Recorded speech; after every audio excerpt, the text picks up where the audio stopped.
नाज़रीन और सामईन, आपका हमारे ATR उर्दू चैनल में खैर मकदम और इस्तकबाल है।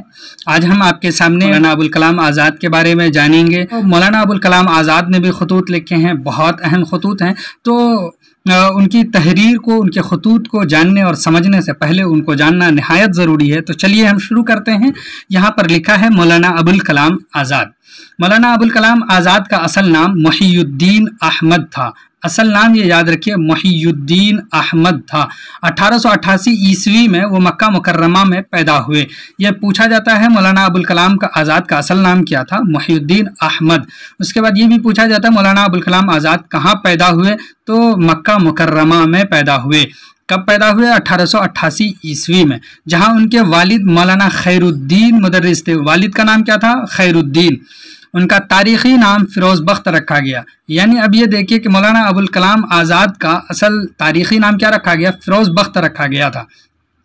बचपन में ही अपने वालिद के साथ मौलाना आज़ाद हिंदुस्तान आ गए और कलकत्ता में मुस्तकिल क़याम हो गया। तो मुस्तकिल क़याम हिंदुस्तान में मौलाना आज़ाद कहाँ करते थे? कलकत्ता में इन्होंने क़याम किया। उनकी इब्तदाई तालीम वालिद की निगरानी में हुई। बाद में मौलवी मोहम्मद याकूब, मौलवी नज़ीरुल हसन अमेठवी, मौलाना सआदत हुसैन वगैरह से उन्होंने इब्तदाई तालीम पाई। इब्तदाई तालीम वालिद से शुरू होकर इन लोगों से इन्होंने तालीम पाई। 15 बरस की उम्र में उनके वालिद ने अपने घर में उन्हें तलबा का एक हल्का दर्स व तदरीस के लिए सौंप दिया। अब देखिए कि जब 15 बरस के हुए मौलाना, तो उनके वालिद ने कुछ बच्चों को, कुछ तालिबे इल्मों को दर्स व तदरीस के लिए इनके हवाले कर दिया। मौलाना अबुल कलाम आज़ाद उनको पढ़ाने लगे 15 बरस की उम्र में, जिसे वो कामयाबी से संभालते रहे।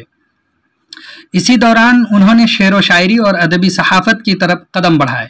इसी दौरान वो क्या करने लगे? शेर व शायरी भी और अदबी सहाफ़त की तरफ भी अपने आप को लगाया, झुकाया। उनकी तख्लीक़ात मुल्क के मुअक्कर रसाले, यानी बेहतरीन रसाले, ऐसे रसाले जिन पर के लोगों को एतमाद और भरोसा था। ये रसाला की जमा है रसायल, और अखबार की जमा है अखबारात, जबकि अखबार खबर की जमा है। मुअक्कर रसायल और अखबारात में शाये होने लगी थी। 1903 ईस्वी में महज 15 बरस की उम्र में उन्होंने अपनी इदारत में लिसानुस्सिद्क़, यानी 15 बरस की उम्र में वो बच्चों को पढ़ा भी रहे हैं, और उसी साल यानी 1903 ईस्वी में, जबकि उसकी उम्र 15 साल ही थी, तो उनकी इदारत में, इदारत यानी वो खुद उसके संचालक थे, लिसानुस्सिद्क़ जैसा रिसाला भी शाये कर दिया। तो आपसे पूछा जा सकता है कि सबसे पहले रिसाला मौलाना अबुल कलाम आज़ाद ने कौन सा जारी किया है, किस सन में जारी किया? तो 1903 ईस्वी में लिसानुस्सिद्क़ जारी किया, और ये पहला रिसाला है उनका। इसी उम्र में उन्हें मुख्तलिफ शहरों में मजहबी इज्तिमा से खिताब करने के लिए मदऊ किया जाता रहा, और उनको बड़े बड़े जलसों में दावत दी जाने लगी, और इन्हें किसके लिए? खिताब यानी तकरीर करने के लिए। बाद में वो अन्नदवा और वकील के शोबे इदारत से भी मुताल्लिक़ हुए। यानी उन्होंने अन्नदवा एक रिसाला था जो लखनऊ से निकलता था, इसी तरह से वकील एक रिसाला था जिसकी उन्होंने इदारत की, जिसके वो मुदीर यानी संचालक हुए, एडिटर बने। 1906 और 7 में मोहतरमा ज़ुलेखा बेगम से मौलाना की शादी हुई। तो उनकी बीवी का नाम है ज़ुलेखा बेगम, उनसे शादी हुई, और 1908 ईस्वी में उनके वालिद का इंतकाल एक मुख्तसर बीमारी के बाद हो गया। उनके वालिद का इंतकाल 1908 ईस्वी में हुआ। वालिद का नाम मौलाना खैरुद्दीन था। उसे 1908 में ही मौलाना मिस्र, तुर्की और इराक़ के सफ़र पर रवाना हो गए। 1908 में इन मुल्कों का फिर आपने दौरा किया है। 1912 में उन्होंने अपना अखबार 1912 में, ये इम्पोर्टेंट है, 1912 में उन्होंने अपना अखबार अल हिलाल कलकत्ता से निकाला। ये पूछा जाएगा अल हिलाल कहाँ से जारी किया, अल हिलाल कब जो है जारी किया है और किसने जारी किया है, या फिर ऐसे पूछा जा सकता है मौलाना अबुल कलाम आज़ाद के अखबार को बताइए कहाँ से निकालते थे। इस तरह से पहचानने को दिया जाएगा, जिसे बाद में हिंदुस्तान की जंग आज़ादी का सबसे मुअतबर तर्जमान माना गया है। आपसे ये सवाल पूछा जाएगा हिंदुस्तान की जंग आज़ादी का सबसे मुअतबर तर्जमान किसको माना जाता है, यानी किस रसाले को माना जाता है? अगर ऐसा क्वेश्चन रहे तो अल हिलाल ही होगा। लेकिन 1914 ईस्वी में हुकूमत वक्त के इताब के सबब, यानी उस पर भी उनका कहीं न कहीं गम और गुस्सा टूटा हुकूमत का, उसकी वजह से अल हिलाल बंद हो गया। यानी 1914 ईस्वी में 2 साल के बाद ही बंद कर दिया गया। 12 में शुरू किया गया, 14 में बंद कर दिया गया, गवर्नमेंट ने बंद करवाया। फिर कह रहे हैं कि 1915 या 16 में अल-हिलाल के बदल के तौर पर अल-बलाग शाये किया। तो इसका मतलब है चाहे कि उसके बदल के तौर पर या कोई भी हो, तो आप ये कह सकते हैं अल-बलाग और अल-हिलाल दोनों मौलाना अबुल कलाम आज़ाद के अखबार हैं, उन्होंने शाये किए। हुकूमत वक्त को मौलाना आज़ाद की तहरीरें नागवार मालूम हुई और उसने अल-बलाग को न सिर्फ बंद करने पर मजबूर किया बल्कि मौलाना आज़ाद को सूबे से बाहर जाने का हुक्म भी दे दिया। बंद ही नहीं करने का हुक्म दिया बल्कि सूबे से भी बाहर जाने का हुक्म दे दिया। अवाइल यानी अव्वल की जमा है, अवाइल अप्रैल 1900 यानी शुरुआती अप्रैल 1916 ईस्वी से वसत यानी वसत कहते हैं दरमियान, वसत जनवरी 1920 ईस्वी तक तकरीबन 44 महीने मौलाना आज़ाद रांची में नज़रबंद रहे। रांची के जेल में आपको कैद कर दिया गया। तो ये याद रखिए, नज़रबंदी से रहाई के बाद वो 1920 में महात्मा गांधी के बुलावे पर कांग्रेस और खिलाफत तहरीक के मुश्तरका इजलास में शरीक हुए। यानी इन दोनों तहरीक का मिला जुला एक प्रोग्राम किया गया, वहाँ पर आप शरीक हुए और फिर सियासी ज़िंदगी से वो कभी अलग नहीं हो सके।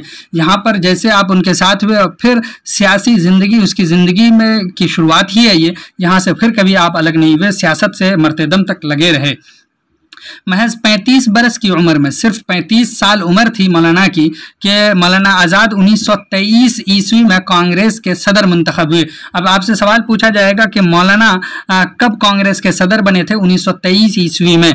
उस वक्त उसकी उम्र क्या थी? 35 साल थी। और ये कहा जाता है कि सबसे कम उम्र थे, यहाँ लिखा है कि इससे कम उम्र में कांग्रेस की सदारत किसी शख्स को नसीब नहीं हुई, यानी इससे कम उम्र में आज तक कोई भी सदर नहीं बना है। ये सवाल ऐसे भी पूछा जा सकता है, सबसे कम उम्र कांग्रेस के सदर कौन थे? तो मौलाना अबुल कलाम आज़ाद थे। इसी तरह 1940 से 1946 के दौरान लगातार 6 वर्षों तक वो कांग्रेस के सदर रहे। कब से कब तक मौलाना जो है कांग्रेस के सदर रहे? एक तो 23 में बने आप सदर, फिर उसके बाद 1940 से 46 तक 6 साल लगातार आप कांग्रेस के सदर रहे। इतने दिनों तक मुसलसल कांग्रेस की सदारत भी किसी एक शख्स के हिस्से में नहीं रही। ये भी मौलाना की खसूसियत है, यानी किस तरह से मौलाना ने इसको डील किया है। मौलाना की सदारत के दौरान, प्रेसिडेंसी के दरमियान ही भारत छोड़ो तहरीक और कैबिनेट मिशन के वाकयात हुए। आपसे ये पूछा जा सकता है कि उस वक्त जब भारत छोड़ो तहरीक आंदोलन शुरू हुआ था तो उसके सदर, कांग्रेस के सदर कौन थे? तो मौलाना अबुल कलाम आज़ाद थे। मौलाना आज़ाद हिंदुस्तान के पहले वजीर तालीम बनाए गए। जब हिंदुस्तान आज़ाद हुआ तो मौलाना को पहला कहिए कि एजुकेशन मिनिस्टर बनाया गया और अपनी वफात 22 फरवरी 1958 तक वो इस ओहदे पर कायम रहे। मौलाना अबुल कलाम आज़ाद वजीर तालीम के ओहदे पर अपने वफात तक कायम रहे। मौलाना अबुल कलाम आज़ाद की वफात कब हुई? तो 1958 ईस्वी को हुई। इस दौरान वजीर आज़म के मुल्क से बाहर रहने के मौके से वो इंचार्ज वजीर आज़म के तौर पर भी काम करते रहे। वजीर आज़म मुल्क के बाहर रहे तो उन्होंने इंचार्ज वजीर आज़म की हैसियत से भी काम किया है। वजीर तालीम की हैसियत से उन्होंने मुल्क में तालीम का जो जदीद ढांचा कायम किया वही कमोबेश आज भी तरक्की पा रहा है। जो ढांचा उन्होंने उस वक्त दिया था तालीम के सिलसिले में, जो प्लानिंग और जो पॉलिसी उन्होंने तालीम के सिलसिले में नाफिज की थी वो तकरीबन थोड़े से तरमीम व इजाफे के साथ आज भी राइज है हिंदुस्तान में। मौलाना आज़ाद सिर्फ सियासतदां या खतीब नहीं थे, उन्होंने मुतअद्दिद तसानीफ यादगार छोड़ी। अब उनके किताबों के नाम बताए जा रहे हैं कि किताबों में जो है कौन कौन सी। ये तसनीफ की जमा है तसानीफ, मुतअद्दिद माने होता है कई। तज़किरा उनकी किताब है और क्या है ये? खुद नविश्त है। अब ये आपसे पूछा जाएगा तज़किरे का ताल्लुक किस सिन्फ से है? तो खुद नविश्त से। तर्जमानुल कुरान 3 जिल्दें हैं और ये कुरान के तर्जमे किए हैं आपने। इंडिया विंस फ्रीडम और गुबार खातिर ऐसी किताबें हैं जिनकी बदौलत मौलाना आज़ाद एक साहिब तर्ज अदीब और मुनफरिद नसर निगार तस्लीम किए जाते हैं। उनके खतूत और मज़ामीन के मुतअद्दिद मजमूए भी शाये हो चुके हैं। यहाँ तक कि आपने ये सारी चीज़ें तो लिखी ही लिखी। तो यहाँ पर 3 हैसियत बता दिया। एक तो ये कि आप सियासतदां थे, दूसरे ये कि आप खतीब थे, तीसरे ये कि आप सहाफ़ी होने के साथ साथ एक अदीब भी थे। इस तरह से आपने ज़रूरत के लिहाज से खतूत भी लिखे हैं। तो हमें मौलाना अबुल कलाम आज़ाद के बारे में कई अहम बातें यहाँ पर मालूम हो गई। उम्मीद कि आपको ये वीडियो अच्छी लगी होगी और आपको ये चैप्टर समझ में भी आया होगा। जो इम्पॉर्टेंट चीज़ें थी वो आप अपने जहन में रख लीजिए। चलिए फिर हम मिलते हैं अगले वीडियो में, तब तक के लिए खुदा हाफिज़, अस्सलामु अलैकुम।